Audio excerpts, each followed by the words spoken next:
예, 관세음보살. 아이고, 반갑습니다. 저희들은 무일우학 스님의 새로운 불교 공부 상요거 공부하고 있습니다. 공부 좀 괜찮지? 옛날 공부한 거 좀 기억이 나실랑가 모르겠습니다. 저도 지금 보면 좀 얼떨한데, 옛날에 불교 청년에서 이 공부를 갖다 한번 했어요. 하다가 막 중단됐는데, 그래도 있잖아, 좀 하니까 또 재미도 있고 그렇네요. 그래서 우리는 있잖아요. 맞습니다. 불교는 항상 제가 뭐 반복 이렇게 했잖아요. 그죠? 뭐 어제 아침에 오늘 아침에 밥 먹은 것도 기억이 잘 안 나는데 있잖아요. 그죠? 뭐하고 먹는 거 기억도 잘 안 나는데, 이거 옛날에 뭐 10년 전이든 5년 전에도 공부하신가 기억이 잘 안 나면 혹시 또 뭐 혹시 이 책도 가지고 있으면 있잖아요. 같이 따라 한번 책 한다 뭐 줄거 가면서 공부해도 좀 좋을 것 같습니다. 그래요. 특히 지금 뭡니까 타이틀을 가지고 공부하시는 분들, 특히 저도 이제 조계종 있잖아, 포교사. 제가 국위 포교사입니다. 2003년도 포교사인데, 지금 뭐 포교사 지금 준비를 하고 계시던데, 제가 이거 지금 강의하는 데서 시험 많이 나옵니다. 어쨌든 간에. 그래요. 자고는, 어떤 시험이든 어떻든 간에 우리가 좀 알아놓으면, 상식적으로 알아놓으면 또 좋잖아요. 특히 오늘은 불상의, 우리 부처님 불상 있잖아요. 불상의 각부 명칭이 있잖아. 이거 상당히 좀 어려워요. 이것도 한번 알아놓으면 좋은데, 오늘 이런 공부하고 하니까, 그래서 혹시 요 책 가지고 있으면 오늘 공부 있잖아요. 그지? 자, 52페이지 위에서 셋째 줄 3-2, 불상조성의 자료 근거. 이 불상조성 할 때도 이거 뭐 그냥 근거 없이 하는 게 아니고 경전에 입학기 해가지고 하더라고요. 여기 있는데 뭐 30 이상 80종을 사고 이런 게 다 어떤 근거 없이 막 그냥 대충 얘가 만드는 게 아닌 거로 되어 있더라고요. 그래서 지난 시간에 우리 공부한 거 한번 천천히 읽어가면서 해도 안 되겠습니까? 그죠? 혹시 요 책 가지고 있으면 우리 책 43페이지. 자, 참 한번 봅시다. 자, 불교 유적 중에서 대표적인 불교 유적입니다. 자, 43페이지 위에서 있잖아요. 그죠? 여섯째 줄 거 보면 이 대표적 불교 유적 2-1, 인도의 아잔타 석굴. 아잔타 석굴 많이 들어보셨지?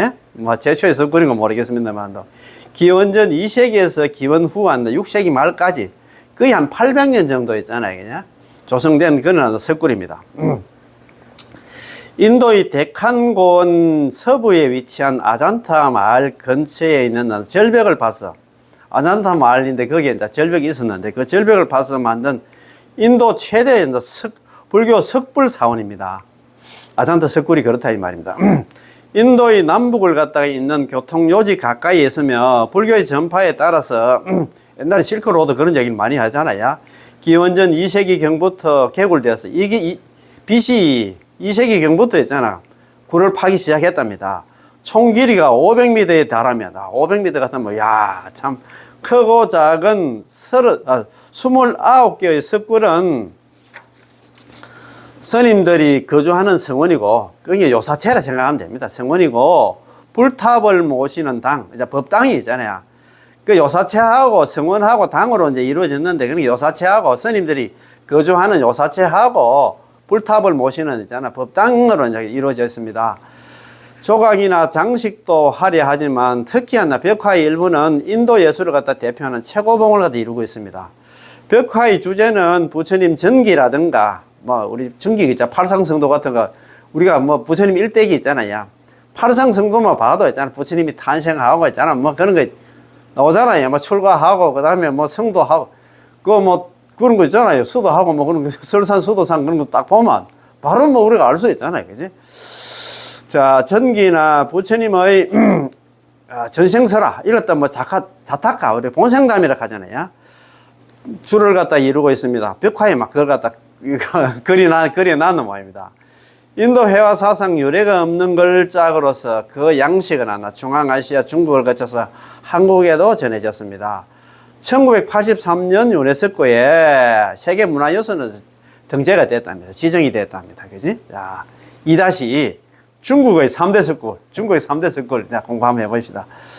1. 천년세월 청계의 동굴 돈항 막고굴입니다. 돈항 천불동 석굴을 갖다가 우리 돈항 막고굴 이런 얘기를 많이 합니다. 그지? 둔항은 광대한 중국의 영토가 끝나는 곳, 그리고 신비로운 서역이 시작되는 곳에 자리 잡은 오아시스 도시입니다. 덕분에 실크로드의 관문으로서 당나라 때까지 번영을 누렸습니다. 그 번영의 산물 가운데 하나가 세계 최대 석굴사원 막고굴입니다. 막고굴. 우리 이제 막고굴, 도낭 막고굴 그런 얘기를 많이 하잖아요. 그지? 막고굴은 산비탈에 벌집처럼 천여 개의 석굴이 뚫려 있는데 그 때문에 천불동이라도 불리합니다. 천부처님 동불이다 이 말입니다. 이제. 막고굴은 실크로드를 통해서 전래된 불교가 도낭에서 꽃피운 결과물로서 천년 동안 수많은 스님, 화가, 석공, 도공들이 드나들며 쌓아간 종교 예술의 극치입니다. 석굴사원 가운데 발굴된 것은 492개인데 용도에 따라서 예배굴과 그러니까 이제 참선굴로 나뉩니다. 그러니까 법당도 있고 이제 참선하는 그런 굴로 나뉩니다. 어떤 석굴이든 벽면은 모두 채색 벽화로 덮여 있으며 채색된 조각상이 놓여 있습니다. 벽화는 건식 프레스코 화법으로 화려하게 채색되어 있으며 서가모니 부처님의 일대기나 극락과 해탈을 열망하는 내용을 담고 있습니다. 벽화를 한 줄로 전시하면 그 길이가 54km에 달하며 총 2,400구나 발견된 채색 조각상은 불상, 보살상, 제사상 등으로 과장된 색채가 특징입니다. 그렇지? 기원 후 366년 전진의 부견황 2년에 낙준이라는 스님이 처음으로 시작하여 당나라 5대까지 진행된 막고굴의 불사는 불교의 뚝심이 아니고서는 이룰 수 없었고 참 대단합니다. 그치? 이런 거 보통 이런 석굴 조성하려고 하면 몇백 년이 지나잖아요. 그지? 참. 아니고서는 불가능한 일이며 삼보의 원력이 아니고서는 감히 상상할 수도 없는 일입니다. 부처님 도량을 건설한다는 일념으로 그 어두운 굴에서 생애를 바친 선현들의 순수한 열정에 우리는 고개를 숙이지 않을 수 없습니다. 그러나 1907년 슈타인, 1908년 빨리오와 같은 유럽의 동양 학자들에서 발견이 되자 그 성스러운 법의 창고가 흘리기 시작하여 유물들은 세계 각국으로 뿔뿔이 흩어지기 시작했습니다. 있잖아, 이 동양, 이거 중국에서 만들었는데, 그때 서양에 있잖아, 동양 학자들, 슈타인, 빨리오, 이런 사람들이 와가지고, 동굴 갖다가 허물어가지고, 그 유물들이 전부 다 있잖아, 해외로 반출이 됐다, 이 말입니까? 도낭 석굴에서 빼놓을 수 없는 것이 돈황문헌입니다. 1900년은 제17호 굴에서 경전문서, 자수 등이 5만 점 이상 발견되었는데 그 내용이 방대하여서 이를 연구하는 돈황학이 탄생할 정도였습니다. 그 정도로 많은 유물들이 있었는데 그러나 발견자 왕원록이 중국 사람 왕원록이 있잖아요. 왕원록이라고 하는 사람이 있습니다. 이 사람도 참 희한한 사람입니다. 이거 우리나라 이완용이 비슷해요. 왕원록이라고 하는 사람이 외국 조사대에 헐값으로 팔아넘겨서 현재 중국에 남아있는 것은 6천여 점에 한 5만 점 정도 되는데 6천여 점만 지금 남아있답니다. 아이고, 우리나라의 해초 스님이 쓴 왕호천축 국전도 그 가운데 하나였으니 오늘날 그 책이 프랑스 박물관에 있게 된 사연이기도 합니다. 왕호천축 국전도 있잖아. 그때 이 왕홀록이라는 사람이 팔아먹은 모양이라. 그래가 지금 프랑스 박물관에 지금 소장이 되어 있답니다. 아, 이거 참, 진짜 참 대단한 사람, 참 나쁜 사람이다. 그죠? 이 사람이 있잖아. 왕홀록이라는 사람. 그래서 이거 왕호천축 국전이라는 말 들어보셨지? 신라 해초 스님께서 갈왕자, 왕오 천축이다. 그죠? 천축.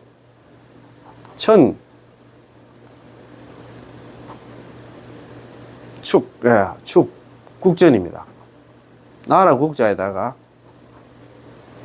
전기전자입니다. 왕호천축 국전 많이 들어보셨지? 갈왕자. 다섯. 천축이 뭐냐면 있잖아. 인도입니다. 왕오. 갔다, 어디에 갔다? 5 인도 국가를 갔다 온 전기, 이렇게 생각합니다. 왕호 천추 국전이 5 인도 국가를, 그때 그 당시에도 해조 스님이잖아. 인도 그때 그때 그 요람할 때만 해도 그때 있잖아. 그지? 인도가 5 나라로 구성이 되어 있었던 말입니다. 그래서 5 인도 나라를 갔다 온 이야기, 이렇게 생각하면 돼. 왕호 천추 국전이. 그런 말입니다. 참, 그런데 이 왕호 천추 국전이 우리나라에 지금 박물관에 있어야 되는데, 지금 프랑스 박물관에 있었다. 그런데 그 사건이 어떻게 되냐면은, 중국에 있잖아. 왕원옥이라 하는 사람이었나. 컬감으로 지금 팔아가지고, 지금 프랑스 박물관에 있다 하네요. 아이고, 그런 사람이 있는 모양입니다. 자, 두 번째는 윈강석굴입니다. 전체 길이가 동서로 약 한 1km에 이르며 석굴의 총수는 42개나 됩니다. 이 석굴은 북위의 문화사적 유산일 뿐만 아니라 중국을 중심으로 한 서북 인도 중앙아시아와의 문화적 교류 및 한국과 일본의 고대 문화를 갖다 만들어낸 아시아 문화 생성의 자치를 입증하는 중요한 흔적이라 할 수 있습니다. 1987년 세계문화유산에 등재되어 있습니다. 그렇게 알면 되겠습니다. 자, 아까 했잖아요. 돈항 막고굴, 그 다음에 운강석굴, 그 다음에 세 번째는 룽먼석굴, 용문석굴이 많이 들어봤습니다. 용문석굴은 리양교회를 갖다 흐르는 이허강 사이를 두고 마주보는 룽먼산과 상산의 암벽을 따라서 약 1.5km에 걸쳐서 조성되어 있습니다. 북위시대에 인한 5세기 말부터 당나라 때인 9세기까지 한 400년 정도 있잖아요. 2300여 개의 석굴과 벽감이 벽감은 뭐냐면 벽을 파서 이제 감실하잖아요. 벽을 파 들어가서 있잖아.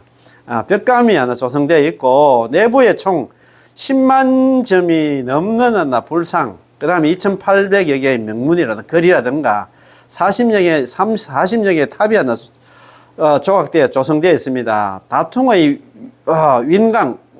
운강석굴과 도낭의 막고굴과 더불어서 중국의 3대 석굴로 꼽히는 이곳은 특히 예술성이 높은 정교하고 아름다운 조각으로 유명합니다. 지금 그 사진을 내가 보여줄 수 없는데, 용문석굴에는 그거 보면 노사나대불 보셨지?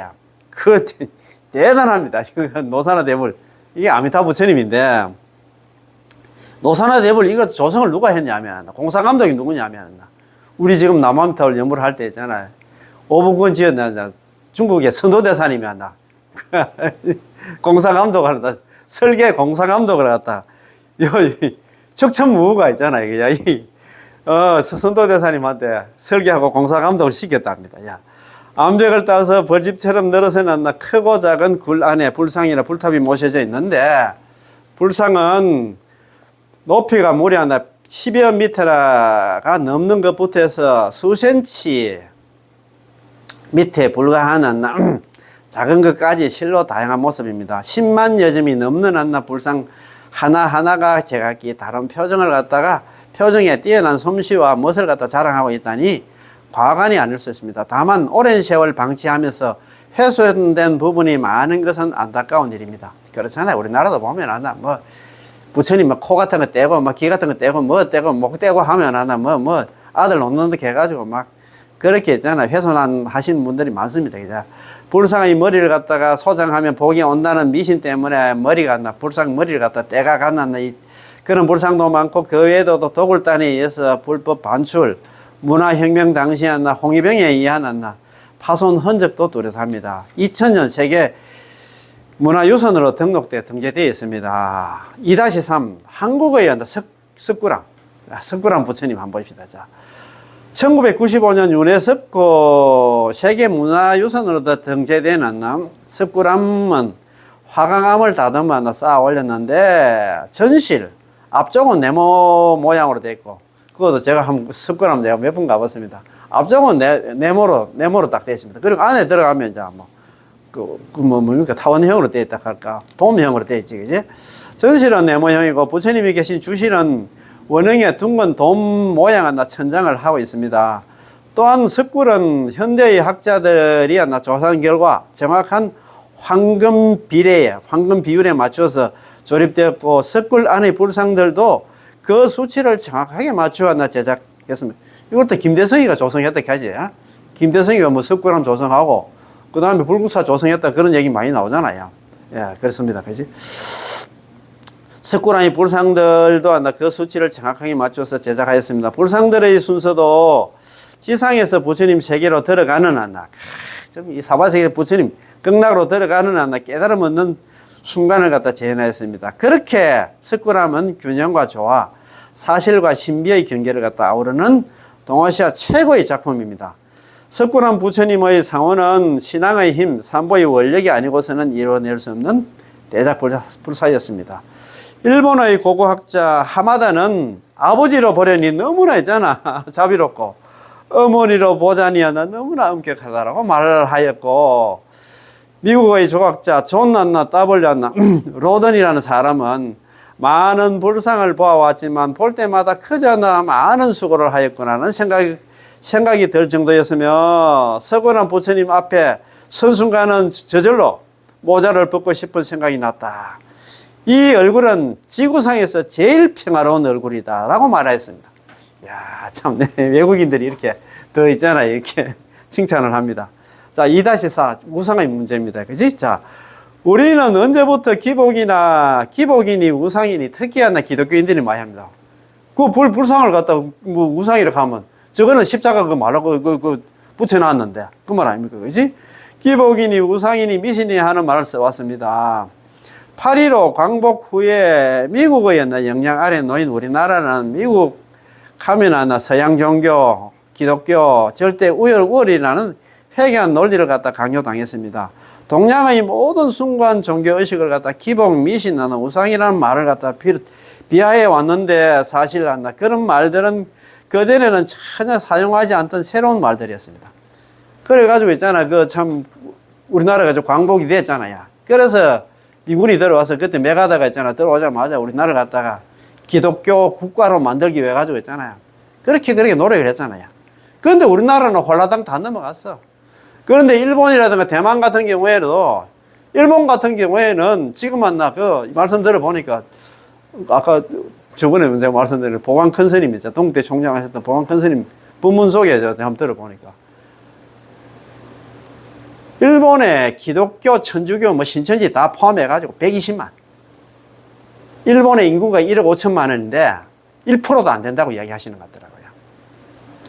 그때 또 스님, 그때 내가 본문 들었는데, 그때 로마 교황이 그때 일본에 그때 한번 갔답니다. 갔는데, 우리나라는 그때 여의도인가 그때 해가지고 100만이가 그때 그걸 샀잖아요. 그때 무슨 교황이 그때 왔을 때. 일본에 그때 어떤 공원에 했는데, 그때 한 50명도 안 나왔다 하는 것 같아. 그래가지고 일본에는 지금 가고 싶어도 못 간다 하는 것 같더라고요. 그런데 우리나라는 그렇다.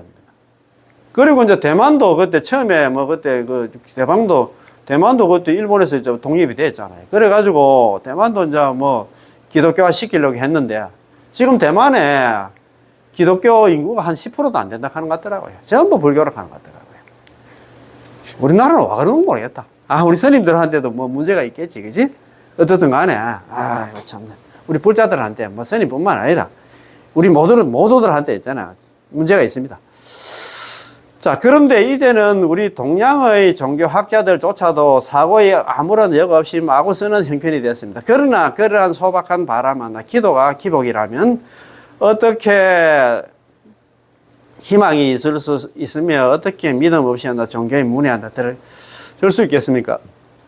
이 세상에 형체가 있는 것을 경건하게 생각한다 하여 우상이라고 단정한다면 멀리 이역의 하늘에서 태극기를 보고 왜 동포들 눈물을 짓단 말입니까? 우리 중생들은 상견 중생 해가지고 어떤 상을 보고 우리가 판단을 합니다. 우리 불상 없이 법당에 갔는데 아무것도 없다. 저 기독교인들이 만약에 있잖아요. 그 십자가 없이 그 교회 있잖아요. 갔는데 아무것도 없다. 그 우상이라고 다 떼버리고. 우리 성당에 갔는데 성모 마리아 상이 없다. 그럼 어디로 이제 절할 것인가 말입니다. 예배하고 갈 것인가. 그것도 우상이라고 그렇게 치부하면 안 되지. 그 말 아닙니까? 그지? 그렇다면 보이지 않는 신을 갖다 설정하고 간염적 않나 비논리를 갖다 내세워 맹신하는 이들이야말로 영원히 구제되게 한다. 힘든 삿된 믿음의 소유자들이며 지울 수 없는 어리석음을 갖다가 온 가슴에 안는 자요. 그야말로 우상을 섬기는 자들이며 자신의 마음 정화 없이 남의 종교를 갖다 편협하게 비하하면서 복을 바라는 것이야말로 자기들이 말하는 기복의 병에 걸려 있는 것입니다. 좀 목사님께서 이렇게 지금 이야기를 해놨습니다. 불교에서 부처님 전에 절을 하고 예경하고 기도하는 것은 불상 그 자체의 어떤 문제를 해결해서가 아닙니다. 금강경에서도 모양으로서 나를 보아서는 진정 나를 갖다 볼 수가 없다. 약이 새끼거나 이염성과 시인 행사도 불능견이라. 만약 약이 새끼나 만약 모양으로 나를 보고 이염성과 소리로서 나를 구한다 하면 시인 행사도 이 사람은 삿된 도를 갖다 이 사람은 사도를 구하는 사람이기 때문에 불능견이 결코 나를 갖다가 볼 수가 없다. 나를 징계할 수다. 진정한 부처님을 갖다가 알 수가 없다 이 말입니다. 만들어진 않는 부처님을 통해서 우리는 우주의 변만에 있는 생명의 주인공인 참 부처님을 알자는 것이지 그 자체를 맹신하자는 것이 아닙니다. 목불, 철불은 불을 갖다 지나지 못하고 흙불, 토불은 안다. 물을 갖다 견디지 못하는. 그래서 흙 같은 경우는 물 속에 없으면 뭐 다 있잖아. 녹아내린다 이 말 아닙니까? 그지? 세상에서의 모든 것들은 다 허망이라고 취할 법이었나? 하나도 없습니다. 취할 법이 하나도 없다 하면 또 하나 버릴 법도 하나도 없다 함과 같습니다. 부처님을 잘 모시고 부처님 그 이면에 숨겨진 부처님의 가르침을 잘 믿고 실천하며 그 공덕을 찬탄할 때 조성된 부처님이라 할지라도 우리에게 큰 희망이며 의지처가 능히 될 수 있는 것입니다. 작가 호손의 큰바의 얼굴이라는 단편 소설이었나 국어 교과서에 실린 적이 있습니다. 소설의 주인공이 큰바의 얼굴을 닮아가는 과정을 묘사한 이 작품이야말로 우리가 부처님을 갖다 조성해 모시는 또 하나의 의미를 갖다 시사합니다. 큰바의 얼굴 옛날에 고등학교 책에 나오는가 그렇습니다. 우리가 옛날에 고등학교 다닐 때 큰바의 얼굴 그래서 호손칸 이분이었나 큰바의 얼굴 갖다가 소설인데 그걸 보고 이제 자기도 큰바의 얼굴 닮아가는 그 과정을 갖다 묘사한 그런 이야기입니다. 우리는 부처님을 조성해 모시는 또 하나의 의미를 시사합니다. 결국은 이 소설의 주인공은 자기가 그토록 바라던 큰바의 얼굴이 됩니다. 나도 이제 큰바의 다음에 크면 큰바의 얼굴처럼 있잖아. 이상형으로 이제 생각을 했겠지. 그지? 항상 부처님 도량을 갖다 가까이 하고 부처님을 자주 칭견할 때 우리는 부처님의 모든 지혜와 복덕을 담게 되며 우리가 믿기 어려운 또 다른 행복의 문은 열리게 되는 것입니다. 도낭석굴과 경주 석굴한 부처님을 만든 그 모든 분들의 신심처럼 우리의 신심이 하나 될 때 그 먼 옛날에는 부처님께서 우전왕이 만든 불상을 보고 말세 중생을 갖다 제도하리라고 증명하신 의미가 있게 되는 것입니다. 불상이 우전왕 때 이제 탄생이 했답니다.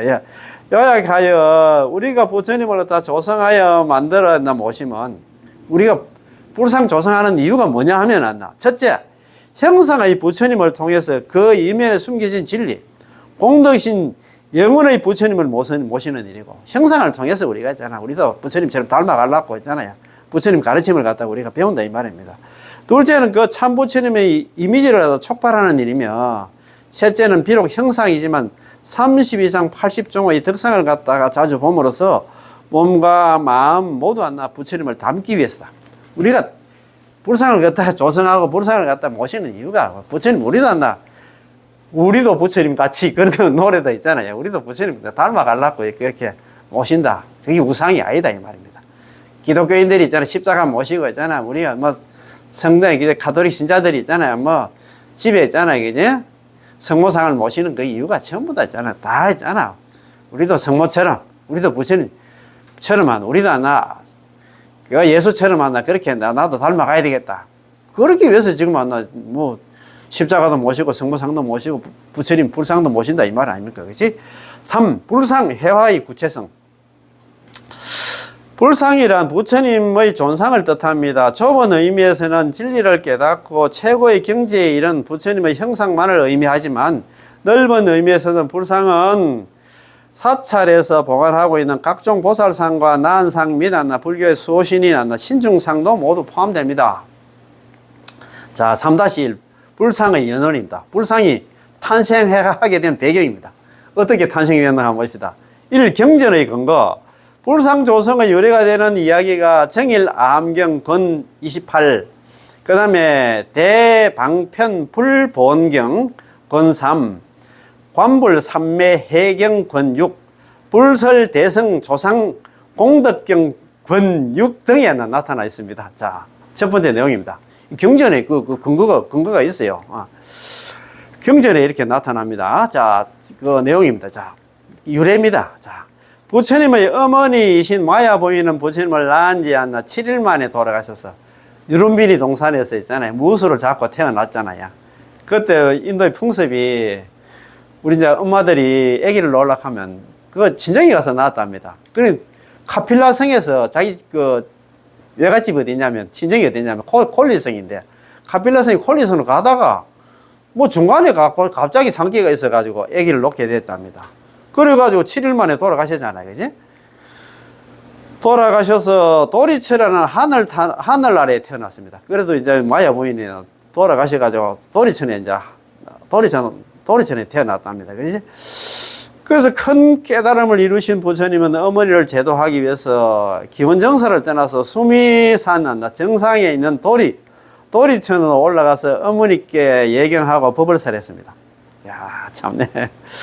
그 후 부처님은 천인들을 위해서 석 달 동안 더 머물러 어머니만 제도한 게 아니고 천인들까지 제도를 했단 말입니다. 법을 설하셨는데 지상에서는 부처님 계신 곳을 알지 못해서 큰 소동이 일어났습니다. 석 달 동안 부처님이 안 계시니까 뭐 난리가 났단 말입니다. 그래서 제자 아나율, 천안제일 아나율 존자를 갖다가 한테 물어봤어요. 그래서 아나율 존자가 살펴서 이를 갖다 살펴보니까 지금 왔나 이거 서가모니 부처님께서 지금 왔나 하늘에 도리천에 지금 가셔가지고 어머니 제도하고 지금 천신 제도한다고 거기 있다고 이야기를 했던 모양입니다. 자, 그래서 있잖아요, 그냥 아나율 존자가 이제 천하를 살펴서 이를 갖다가 대중들한테 알리니 코살라국의 우전왕은 코살라국이 그때 막 우전왕이는 왕이 있었단 말입니다. 우전왕은 부처님을 허무하는 마음이 간절해서 부처님의 모습을 만들고자 생각했어요. 부처님이 하도 보고 싶어서 막 부처님 만나 형상을 만들려고 생각했어요. 이에 그런 생각을 갖고 있는데 그때 비수갈마천에 비수갈마천이 내려와서 비수갈마천이라는 그 천신이 이제 내려와 가지고 전단향으로 오척 아마 한 척이 있잖아요. 30cm입니까? 오척 같으면 150cm 부처님을 갖다가 부처님 탄생일에 맞춰가지고 4월 초파일에 맞춰가지고 조성을 했습니다. 우전왕은 조석으로 향과 공양을 올리고 예배하면서 진짜 부처님처럼 모시고 섬겼습니다. 어느덧 도리천에 계시던 부처님이 대범천왕, 저석천왕, 4대 천왕의 호의를 받으면서 지상으로 내려와서 만든 부처님에게 가셨는데 그 만들어진 불상이 부처님께 자리를 내주셨습니다. 그 나무 부처님이잖아요. 전해랑 부처님이었나? 뻘떡이 일나가지고 자리를 비켜줬다 이 말 아닙니까? 그지? 그러자 부처님은 불상을 보고 너 불상 네가 왔나? 말법 시대 중생을 제도하리라고 증명했습니다. 자리를 또, 그 전단향으로 된 있잖아요. 이 목불이 자리를 비켜주고 나니까 서가모니 부처님께서 그거 있잖아. 그거 탁 좌대에 앉아가지고 탁 하시는 말씀이 야, 목불 전단향 너가 왔나? 다음 세상에 있잖아. 말법시대 중생을 제도할 것이다. 이렇게 했나? 뭐, 숙이 비슷하게 뭐, 좋답니다. 참. 3-2 불상 조성의 자료 근거입니다. 불상 조성할 때도 뭐, 그냥 조성하는 게 아니다. 이 말입니다. 자, 부처님 존엄성의 가시적 표현입니다. 자, 불상이 그렇답니다. 부처님의 훌륭하고 온화한 인격, 종교적 신비성에 감격한 당시 많은 제자들은 부처님과 전륜성왕에게만 나타나는 30 이상 80종호의 그 자료 근거를 두고 부처님을 조성을 했습니다. 그렇지. 30 이상 80종을 한 부처님을 갖다 형성하는데 가장 기본이 되는 부처님만이 하나 지닌 독특한 용모, 즉 특별한 모양을 말합니다. 즉 인간적인 모습에 부처님의 존엄성을 더한 모습입니다. 부처님이 탄생하신 직후 아시타 선인이 있잖아요. 서가모니 시타르타 아기 부처님의 관상을 잘 살피시고 큰 깨달음을 이루리라고 하나 예언을 했습니다. 그때 아시타 선인 그때 이제 정반왕이 이제 그때 뭡니까 그 나라에 카필라 국이 있잖아요. 잘 그래도 뭐 잘 아는 좀 점쟁이가 뭐 좀 이게 좀 미래를 보는 있잖아. 선인을 갖다가 궁중에 불러가지고 우리 애 있잖아. 이거 시타르타 태자나 관상 좀 보라고 이야기했던 말입니다. 그래서 아시타 선인이 관상을 보다가 막 울잖아요. 그래가지고 정반왕이 묻잖아요. 아이고 우리 아들이 뭐 단명을 하는데 합니까? 뭐 와 그래 안 나? 와 갑니까? 와 옵니까? 물으니까 이 태자가 좀 앞으로 왕이 되면 한다. 전륜성왕이 될 것이고 그 다음에 출가해서 있잖아요. 돌을 닦으면 다음에 부처님이 될 것이다. 근데 내가 지금 나는 나이가 많아서 이제 일찍 죽게 돼가지고 부처님 되시는 것도 보지도 못하고 죽을 것 같아가지고 그 사실이 너무 슬퍼서 운다고 그리 얘기를 했잖아요. 그분이 아시타 선인입니다. 자, 불상조성에 관해서는 함경 제11권, 방광, 대장경 제3권, 대지도론 제4권이라든가 제89권이라든가 대반야바라밀경 제81권에 나타나 있습니다. 자, 30 이상의 중요한 부분들입니다. 자, 30 이상 80종목 할 때 30 이상의 특별한 부분입니다. 자, 30 이상을 갖다 대상이라고 하고 80종을 갖다 소상이라고 하는데 조그만 큰 상이라고 이제 대상이고 그렇습니다. 30 이상은 다음은 기본적이고 전체적인 모습을 갖다 열거한 것입니다. 족하이륜상, 발바닥에 2개의 바퀴가 있는 모양입니다. 족하이륜, 저 발족자에다가 아래 하자 써가지고 족하이륜, 발바닥에 2개의 바퀴가 있는 모습이랍니다. 장지상, 손가락이 가늘고 긴 모습입니다. 손가락이 억수로 길답니다. 서가모니 부처님 만나. 발바닥은 2바퀴가 있고, 금색상, 몸은 막 금빛이 버쩍버쩍거렸답니다. 장광상, 그 다음에 신체 주위에 광채를 띠며 빛을 발하는 상입니다. 막 광채가 났답니다. 새박피상, 피부가 얇고 세밀하여 연꽃 잎에 먼지나 물이 묻지 않는 것처럼 일체의 먼지나 더러운 것이 묻지 않는 모습을 갖다가 새박피상이라고 합니다. 자, 상신 여사자상입니다. 상신, 상반신이 마치 않나 사자와 같은 모습입니다. 이거 참 대단하다. 야. 견원호상입니다. 견원호상, 어깨 견자거든요. 원호상입니다. 견원호상입니다. 어깨가 원만하고 풍만한 모습이다. 그런 말입니다. 그 다음에 8번째 대설상입니다. 혀가 길고 큰 모습입니다. 혀를 빼면 얼굴 전체를 덮고 머리카락에 이르러나 입속에 넣으면 차지 않는 모습입니다. 대설상. 부처님 혀가 하도 길어가지고 혀를 내면 얼굴과 다 전체를 다 덮었답니다. 그 말이 되겠습니까? 그 얘기는 부처님께서는 진실한 말씀만, 그걸 갖다 광장설이 가잖아요. 넓을 광자에다가 혀설자에다가 있잖아요. 혀설자. 광장. 예. 광장설. 예. 광장설이라고 합니다. 그걸 갖다 광장설. 아이고, 이거 뭐, 쓸만한데 가지고 없구나. 그러면 뭐, 이거 써야 되겠다. 광장설. 넓을 광자에다가 긴장자에다가 혀설자. 부처님 혀가 있잖아요. 야, 광장설. 자, 광장설. 넓을 광자 약자입니다. 부처님 혀는 넓고 길다 꼭 해서 광장설이라고 합니다. 그렇지. 대설상이라고 합니다. 그지? 자, 9번째는 정계상. 정수리에 6개가 있는 모습. 정수리가 뻘쩍 튀어나왔지. 뭐, 상수처럼 튀어나온 그런 모습입니다. 그 다음에 10번째는 백모상입니다. 흰 눈썹 사이에 흰 털이 한 움큼. 요 사이에 있잖아. 흰 털이 안 있을 때가 그런 상이 있고. 자, 3. 80종호의 중요한 부분들입니다. 80종호. 예, 80종호. 예, 우리 30 이상 80종호 가는데, 우리 보통 보면 스님들, 부처님 모습을 갖다 상호로 가잖아요. 상호가 원만하다 하지. 그런 얘기를 많이 하잖아요. 그냥. 상호. 예, 우리가 부처님 상호가 참 원만하다. 아, 상호 진짜 원만합니다. 그런 얘기 하지. 상호가 뭐냐면 30 이상 80종호를 갖다가 상호로 갑니다. 부처님 상호가 원만하다 할 때 이 상호를 씁니다. 예, 상호가 어디서 나오냐면 30 이상 80종호에서 상호가 나왔다 이 말입니다. 그지? 자, 80종호의 중요한 부분들은 80종호는 30 이상보다 더 구체적인 모습으로 세분화한 것으로 소상이라고 부르며 모습뿐만 아니라 성격, 음성, 행동에 대해서도 언급하고 있습니다. 자, 80종호 중에서 중요한 부분만 한번 봅시다. 이륜수성, 이륜 난다. 이 귓바퀴가 축 처졌잖아요. 우리 축 처진 난다 사람들 보고 한다. 아이고, 부처님 귀처럼 닮았다. 그런 얘기 많이 하잖아요. 야, 귀가 있잖아. 축 처진 그런 모습을 갖다 이륜수성이라고 합니다. 드리우를 숫자 써가지고. 예, 그렇습니다. 자, 신일시회여 상왕입니다. 신일시. 몸을 한번 딱 돌리면 코끼리 왕과 같은 그런 모습이 나타난답니다. 아이고. 그 다음에 세 번째는 신윤택. 몸이 항상 있잖아. 윤택하답니다. 미끌미끌하답니다. 참.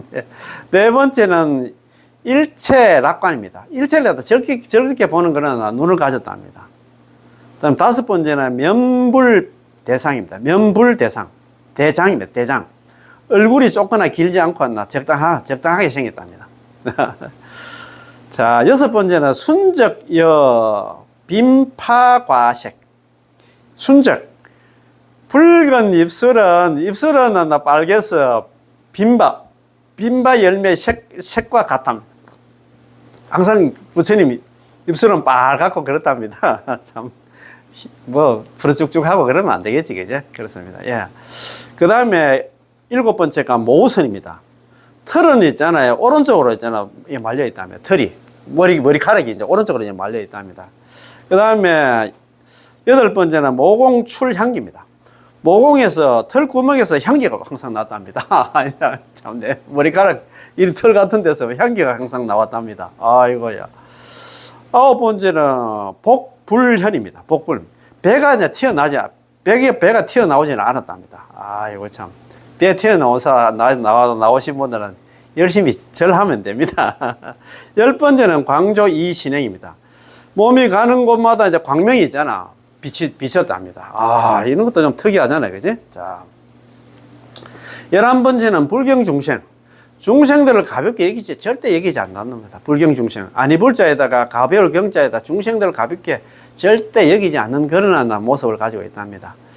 그 다음에는 12번째는 발장호. 발불란, 발선호, 머리카락이 길고 흩어지지 않고 잘 말려서 훌륭하답니다. 머리카락이 있잖아요. 막 뽀글뽀글 우리 그 파마인 것처럼. 부처님 그 얼굴, 머리 좀 보셨지? 야. 그 다음에 13번째가 차제인, 유인설법. 차례대로 인연 따라 설법을 하는 그런 모습을 가지고 있답니다. 그 다음에 14번째가 장신, 키가 크답니다. 부처님 키가 2m 한 40 정도 됐답니다. 그 당시에. 와, 장신 키가 2m 40cm 정도 됐답니다. 야, 대단하지? 그래서 네 번째, 30 이상 80종호로서 이제 불상입니다. 불상에서 30 이상 80종호를 찾아보면 가장 큰 특징은 다음과 같습니다. 자, 30 이상 80종호에서, 예, 상호가 나왔다고 제가 말씀드렸잖아요. 그죠? 30 이상 80종호에 30 이상의 상을 갖다가 떼고 있잖아. 80종호의 호를 떼가지고 있잖아. 30 이상 80종호입니다. 그렇게 아시면 될 것 같습니다. 자, 30 이상 80종호에서, 불상에서는 30 이상 80종호를 찾아보면 가장 큰 특징은 다음과 같습니다. 자, 첫 번째, 불상은 주로 금색 신으로 금색 상에서 연주되며, 불상을 갖다 금상 혹은 금인, 예, 금인 가면 부처님이라 생각하면 됩니다. 세금자에다 사람인자 쓰면 이라고 합니다. 부처님을 봉안한 법당을 갖다 금당이라고 부를 때도 있습니다. 금당으로, 우리 금당, 절에 가면 금당으로 되어 있는 그 법당도 있어요. 부처님을 모시고 있는 법당을 갖다 금당이라 한다. 예, 금인, 이렇게 전부 다 있잖아요. 부처님을 상징한다, 이렇게 생각합니다. 두 번째, 불신은, 부처님은 몸은 10척 정도의 장대한 키로수, 2m 한 40 정도 됐답니다. 키로수 언제나 후광인 광배를 갖추고 있습니다. 우리 몸 뒤에는 뭐 광배가, 광명이 나왔답니다. 성인의 몸에서 빛이 나온다는 장광상을 갖다 표현하고 있습니다. 자, 세 번째는 머리 위에 높이 솟은 육계. 그 상투처럼 쫙 티 나오잖아요. 육계는 지혜를 상징하며 머리카락은 잘 말려 있고 항상 미간에는 백호가 있죠. 백호상이 아니십니까? 백호가 있습니다. 또 네 번째, 눈은 안나 중생을 사랑스럽게 살피시는 형상을 하고 있으며 귀는 크고 입술은 붉게 조성되어 있습니다. 아까 뭐 빈비사라가 아니고 빈바 열매의 색깔과 같이 빨갛다 안 갑자기 그지? 자, 조성되어 있다. 또 이 하나 모두가 30 이상 80종의 건강한 귀인의 모습이며 건강한 장보의 모습입니다. 다섯 번째, 그 외에 손가락이라든가 체격 등도 모두 30 이상 80종호를 근거를 두고 있습니다. 손가락은 길도 안 갑자기 그죠? 이렇게 되어 있는 부처님 모습 30 이상 80종호인데 오늘 뭐 불상의 각부 명칭을 공부하려고 했는데 요거는 다음 시간에 공부하는 걸 하고 오늘 30 이상 80종호하고 불상이 안나 조성되는 어떤 근거, 경쟁적인 근거까지 공부를 했습니다. 그죠? 오늘 공부 여기서 마치겠습니다. 예. 관세음보살, 늘 고맙고 감사합니다. 예.